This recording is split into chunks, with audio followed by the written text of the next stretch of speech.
Dos, tres, cuatro.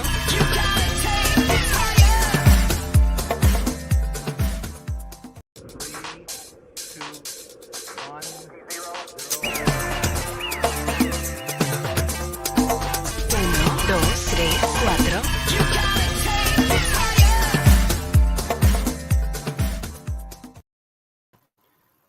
Hello, everybody. Welcome back to United Way for your 5 talking points for the Manchester United versus Brentford game.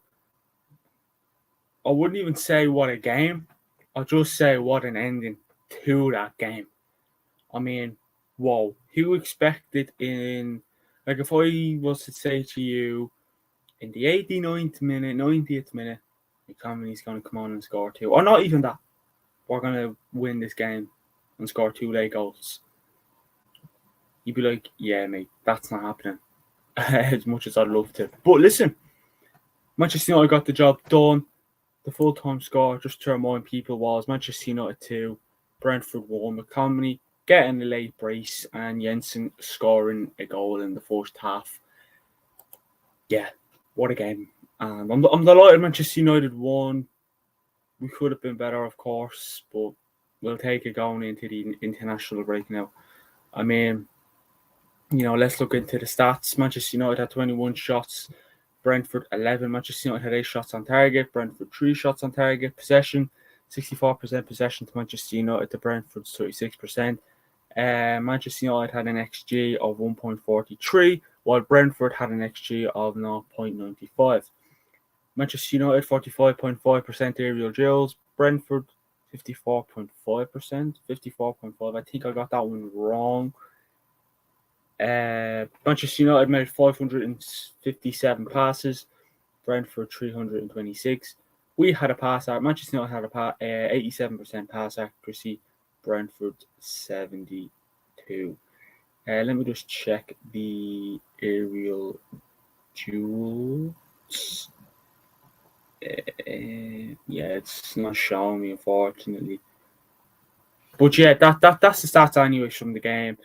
Very one-sided, of course. But yeah. I always say the only stat that matters is the full-time score. And luckily enough, we were on the good side of it this time. Luckily enough. But listen, let us know your thoughts on the game in the comment section below. The watch-along was actually decent. It was a weird kind of watch-along. It was relaxing. I was a bit like, all right, we're going to lose. Blah, blah, blah. As expected. Yada, yada, yada. And we went and we won. My celebrations were... I know some fans will say, yeah, mate, you've overreacted there, but I don't care. When you score 2 late goals, when you least expect it, they're always good, and you always have a right to celebrate over your team scoring goals against Brentford. But yeah, next watch along, of course, will be Brentford. Oh, not Brentford. Sheffield United. Now we're in the international break now. Not sure what videos be over the international break, but I'll try and get a few pre-record videos out there. Hopefully we hear a bit of good ownership news instead of bad ownership news. Hopefully Glazers are goal, Qatar come in, all that good stuff. But if there is, we will go live. But let's jump into talking point number 1. Again, if you disagree with any of the 5 talking points I have chosen, because let's be honest, there was loads of talking points for that game. I only had to pick 5. But let us know your 5 talking points in the comments, and let me know whether you agree or disagree with the talking points on what I'm saying. Talking point number 1, Onana mistakes. Now, we didn't make loads of mistakes in the game against Brentford, but the goal that he scored, Casemiro gave it away. The defending again could have been better as well, leading up to the goal. And then, Janel's shot. And Onana should have saved it. Onana should have saved it. And I, just to throw it in there, have no Onana agenda. What I see is what I'm going to pick out. You know what I mean? What I see, I'm going to pick it out. And he should have saved that. There was no power behind the ball. There was not enough power behind that ball for it to say, right, Bill, because I think he got a hand to it, but it still went in. So Onana could have done better there. His distribution as well, it wasn't the greatest either, we brought a goalkeeper in who's good with the ball with his feet, distribution. He's basically like another defender at the back. And yeah, he made a few good saves as well in parts, but you expect a keeper that we spent a lot of money for to come in, and you cannot say he hasn't got enough time. He's been at the club for what, longer than a month, 2 months, I think, probably longer, to be honest. And he still hasn't given us what we like. Like just games like the game against Arsenal, he could have done better with the 3 goals, of course. But we thought, right, I can see why we brought him in now. I can see why we brought him in. And then it's back to square one again. So, yeah. You hope he can, I don't know, I mean, he'll be going to AFCON, I think it's at the start of 2024, I think. So, yeah. And then obviously he'll have the international break as well, coming up with Nigeria, which I think he got called up for as well. So, which is, hopefully it'd be nice to see him, around the different team, different players, see what the problem is. I mean, could it be? Is it Onana? Could our defense be better? But yeah, I mean, who knows? But Onana mistakes, I expect better from my goalkeeper, and my patience is running low on the fella. But as a fan channel, I just have to keep me cool. Listen, like the game against Galatasaray, I may have overreacted saying drop him. I said drop him for the game against Brentford. We didn't drop him. Ten Hag's going to back his players. He's going to back Casemiro. He's going to back Marcus Rashford. He's going to back Andre Onana. He's going to back Anthony. He's going to back Anthony Martial. He's going to back these players who aren't performing. But maybe sometimes you should be like, listen, yeah, you're not firing for me on all cylinders. I'm going to drop you for the game. But yeah. But another player who we did take off at half time, which honestly at the time I thought controversial, balls of steel though. Casemiro was poor and Ten Hag took him off. Again, the goal that Brentford scored was not just Onana's fault. Casemiro, get the ball away. Again, Casemiro, I think the only game he's played well in was the 3-0 win against Palace in the Carabao Cup. And it's a bit upsetting and it's a bit gutting that every game I'm always going back to the Crystal Palace game because that was the only game he actually played well in. So far this season, the best game he played was the game against Palace in the Carabao Cup. And then you could say Nottingham Forest, but we went to go down. So yeah, I just hope that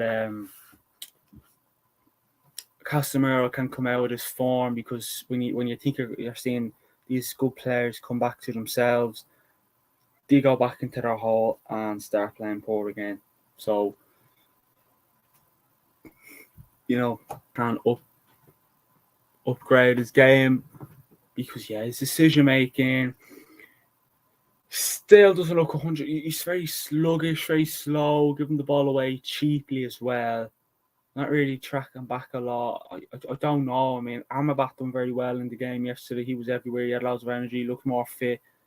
If he can just get Casemiro similar to that, happy days. But yeah. And then Ten Hag took him off because he said he wanted to play more football. So that just goes to show that Casemiro being too slow, decision making on the ball, off the ball. He brought in Christian Eriksen, which Eriksen doing very well in all fairness. Would I start Eriksen against the top class clubs? No. Would I start him against Brentford? No. Would I start them against Sheffield United? Yes, because they have players that are fast, but they haven't got Wissett and Mbeumo. But yeah, that has been that. Casemiro, please. But yeah, Ten Hag taking him off was balls of steel. It was a big decision made. But he has to. That's the thing. If Ten Hag makes these decisions, you might see more improvements, and we did. So yeah, another player who, again, when I say improvement, I'm not saying he was out of this world. Back to the player we saw last year, scoring goals left, right, and centre. It was improvements, and that's what you need to spark There's no fire. You don't have a fire without a spark. Rashford improvement. Again, when I say this, I'm not saying, oh my God, Rashford was out of this world. He was honestly a mind blowing. There was improvements made. Still back to was not 100% back, but there was improvements that we saw. And, he looked a bit more confident, looked a bit more of a threat. And Rashford just has to keep that up.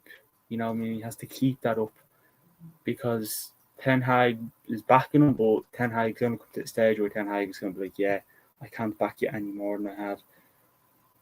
So I'm just going to have to keep it up. And again, I'm not saying Rashford is out of this world. I'm just saying there was improvement there. You know what I mean? He looked more confident on the ball. Didn't really make much passes or whatever, but he just looked more confident in himself. And he has to be more confident in himself because that's things he's been lacking in the previous games. So he just has to be confident in himself. Like confident to take the man on an offense, defense, confident to go in for the ball. He has to be confident, He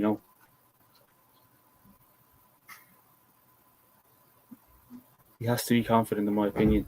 And yeah, let us know what you thought, Marcus Rashford. He took on his man a lot more. He looked more of a threat, getting into the box a lot more. But yeah, hopefully he can keep that up. Another thing, I know we got the job done, but the football was not the best for Manchester United yesterday. I mean, it actually reminded me of the game against Crystal Palace. Palace got their goal, set back for the rest of the game and defended and tried to beat us in the counter attack when they could. Brentford like that yesterday, but Brentford are probably better than Palace. Some would say. I look for the bait. So yeah, I mean, the football wasn't great. It's still a bit slow. We look like we're running out of ideas. Ten Hag was just throwing on players with height, especially Scott McTominay, who we'll talk about. But this is talking point number 4, sorry. It was just a bit like, right, go on, try and score me a goal. And I said it, when I was 1-1, I thought, right, we'll take the draw. I think that's all Ten Hag would have. I think he would have been not more than happy, but he would have took the 1-1 draw, and I would have took it. I would have been a bit pissed off because we didn't win, but I would have been like, right, listen, I'll take it. So yeah, hopefully Manchester United can play a bit more football, a bit more fluid. All right, we were just hitting in Brentford. Basically, Brentford were like a sponge, and they were soaking in all the pressure. And they were just basically agitating Manchester United, and then we looked very lost. Like, we scored 2 goals. We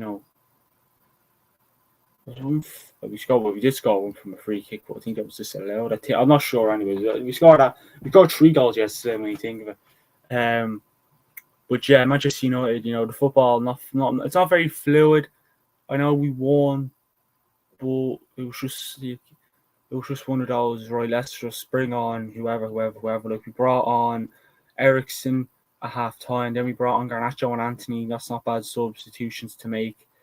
We brought on Scott McTominay, and did we bring on anyone else? From Anthony Martial. So that was basically just, right, smash, let's go out there, let's try and get the win. And yeah, basically it was just more giving hope.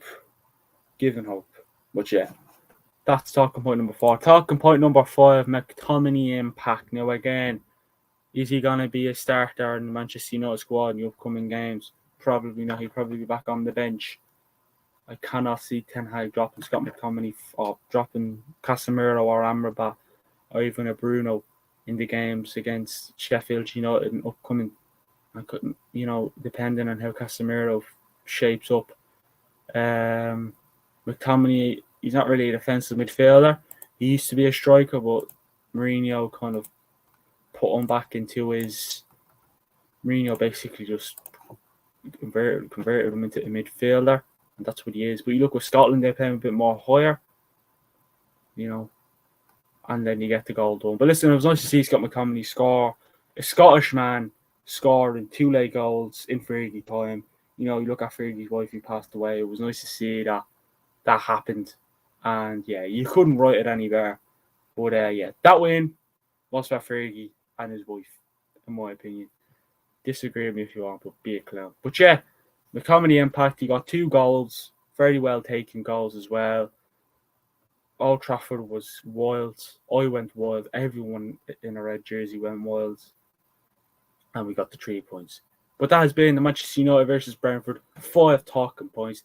Let us know what you thought about them. Throw your 5 talking points in the comments below as well. This is a pre-recorded video just to throw it in there. I'm not sure if I mentioned that at the start, so oops. But yes, it's been good. It's been good. It's nice to go into the international break now with a win. I'd hate to go into the international break with a draw or a loss. That would just kill me. But we can go in now and hopefully we can improve. And Ten Hag and the players that he has a lot of thinking to do, him and his management. But hopefully we can put the wrongs to the right. But that has been the 5 talking points for the game against Brentford. Thanks for watching.